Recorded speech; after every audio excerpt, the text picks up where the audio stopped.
The Massachusetts Body of Liberties was the first legal code established by European colonists in New England, compiled by the Puritan minister Nathaniel Ward. The laws were established by the Massachusetts General Court in 1641. The Body of Liberties begins by establishing the exclusive right of the General Court to legislate and dictate the Countenance of Authority.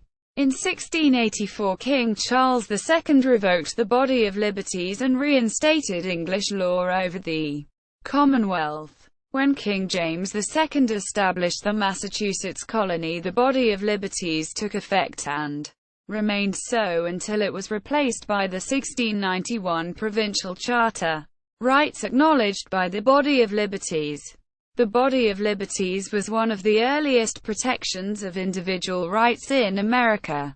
Unlike many of the English sources of the time, the Body of Liberties were expressed in many of their grants and far more supportive of individual rights. Despite these grants, the rights were modifiable by the General Court to varying degrees. The document contained rights that would later be included in the Bill of Rights.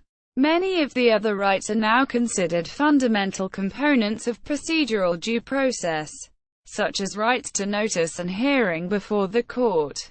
The rights also contained in the Bill of Rights included freedom of speech, a right against uncompensated takings, a right to bail, a right to jury trial, a right against cruel and unusual punishment, and a right against double jeopardy.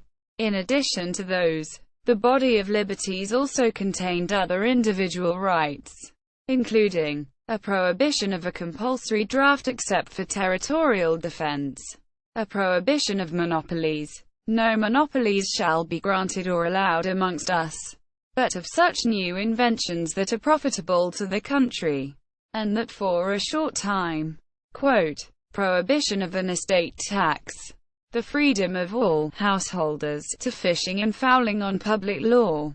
Some of the liberties legislated are explicitly cited as originating from biblical sources, while many of the liberties established still exist in both in law and practice in the Commonwealth today. Some do not. Complete text.